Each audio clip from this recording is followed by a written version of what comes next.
I want to share something that I was being shown kind of as I was going for this walk. Is God was essentially saying to me that I did actually call in my twin. The first like spiritual classes that were like these goddess programs that I took, was the first time I heard anything about, and I had been studying spirituality some, but that was the first time I heard anything about twin flames or divine counterparts or any of that. And ironically, there was actually a guy that I was friends with for a while, and we had a little bit of a history together. It never became something romantic, but he was an activator he was some sort of catalyst for me in one part of my journey. And I thought he was my twin for a long time. And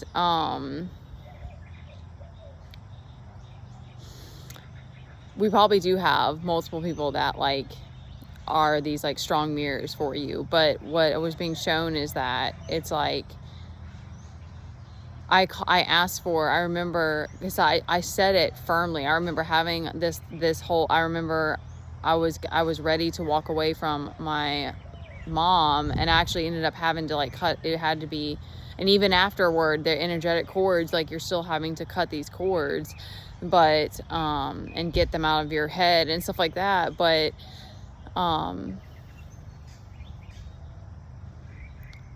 like releasing attachments, for me at least, it's been intense.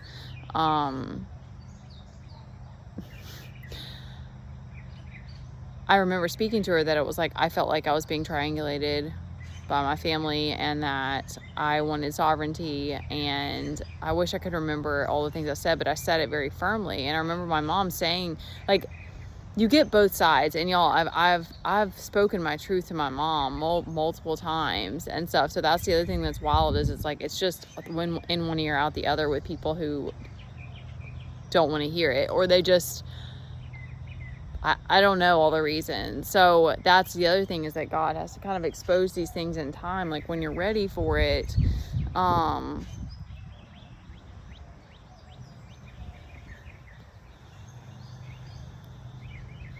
And so that was essentially, that's what God showed me, is like, that was me calling him in, because it was right.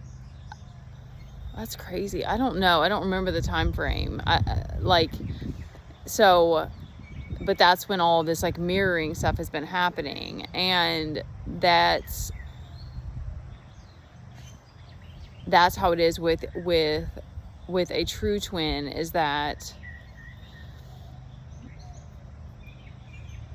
because I know for me one of the things that I'm still working through, because like I don't have friends. I haven't found, I believe in soul tribe, but I don't have a soul tribe around me. And that's been one of the things that has been really, for the most part, I'm fine with it. Like, especially being closer to God, like I don't feel lonely all the time, but it's been hard on me. It's the geese back there. I don't know what they're doing. It's been really hard on me.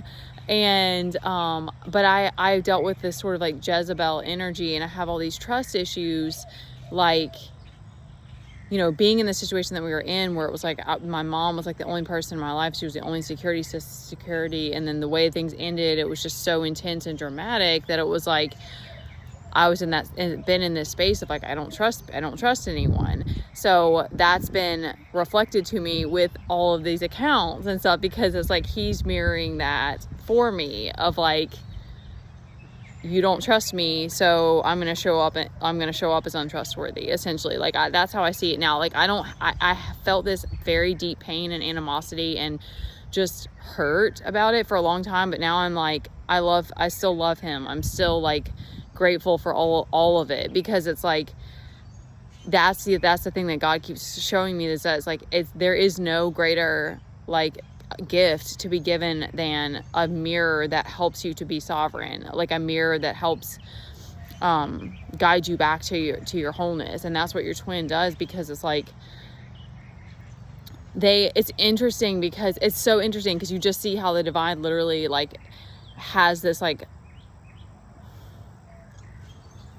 I don't know if I want to say a hold, because like it makes me think about how different it was yesterday for me to like do what I did and go on that trip. And it was like there was a couple of moments of triggers, but I got through them really quickly, and I felt very safe and calm about it. I did get a little bit excited, but I didn't feel a bunch of fear, and I thought that I was going to feel all this fear, and that was like a really special moment for me. And that's a part of it, because it was like a year ago I would have been a mess. Like I was moving through so much anxiety and so much just survival of like, and that's what's scary about these types of situations, when you walk away from them. And those of us who were, you know, on this journey and stuff, it's like, we are sensitive. Like you do have a lot of needs, and yet at the same time you have this will to like learn and want to meet all of your needs, and want to be not be codependent and not be addicted to things. And that's so beautiful. So that's where it's like God has to keep showing you that he's like, I've got my hand on you. You asked for this.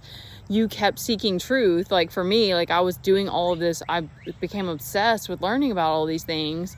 And he was like, there were just these other aspects you didn't understand, that it was like, it's your responsibility to make yourself happy, to find wholeness, and to figure out what you need to do to be sovereign. Like, like I knew that, but it's like, you don't actually know you don't know what the process is going to be. But at the same time, when you can like reflect back later on, you can see how special a gift it is from God to have your twin come into your life and help you to find wholeness again, and to love yourself again, and to find happiness, and to find safety is the thing that keeps coming up for me, because it's like, to feel safe in my body, to feel safe in the environment that we're in, to feel safe to make big decisions and like doing things on my own and stuff, which is what I asked for. I asked for sovereignty. Like I would still, and I'm sure I'll always still want my person here with me, but it's like, in the meantime, that's the goal. The goal is to know how to make yourself happy and be content. And that's so beautiful, because it's so intense moving out of codependency and not realizing how many hurt parts of you there are. Because I even see that now with the spiritual warfare and stuff, is it's like,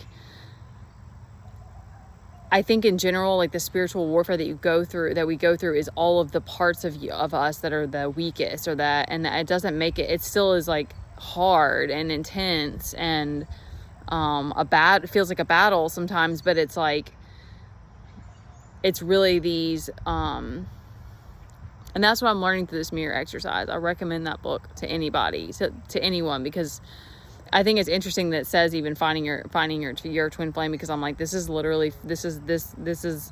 for anybody who wants to be on sovereign, like anybody who wants to be on their own, because that's what the mirror exercise does, is it's teaching you that every person outside of you that triggers you is helping to show you a part of you that is it needs attention. It's still upset. Things aren't kosher. Like, you're not connected to your higher self. And that's what you're seeking more and more and more as you awaken, essentially. Like, I think that's everybody. So I don't know where the twin flame thing comes into play, as far as like, I mean, I think that everybody has that. It's just the way that the guy, this author describes it, it makes a lot of sense to me, where it's like God kind of saw that people were lonely, and that they wanted to feel closer to God, essentially. Like, I feel like that's like kind of everything comes back around to that in one way or another, like whether it's within or outside of you or whatever. It's like, it's always just like wanting to feel that wholeness, wanting to feel that bliss, wanting to feel that peace. So I'm drifting away now. Holy hormones. I don't know what is going on today.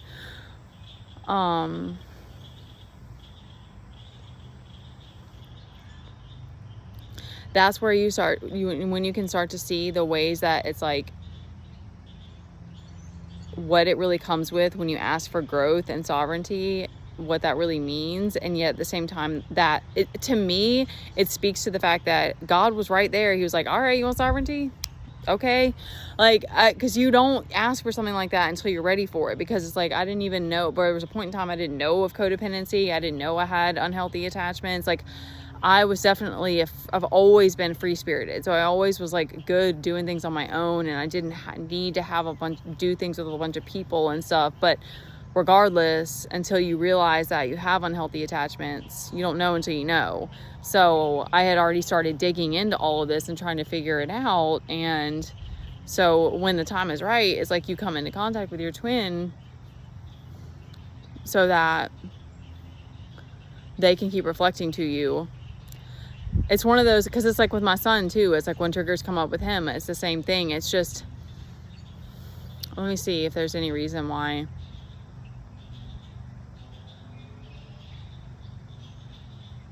It's saying this is something that we asked for before we came here. Because it's like, because I've always had that feeling since being on Earth. Like, I remember there were people that would tell me like you should date multiple people and stuff, but I was like, that never resonated with me. It was like, I'm like, I don't want to pour my cup into a bunch of cups. Like, I just want one person. Like, I don't know.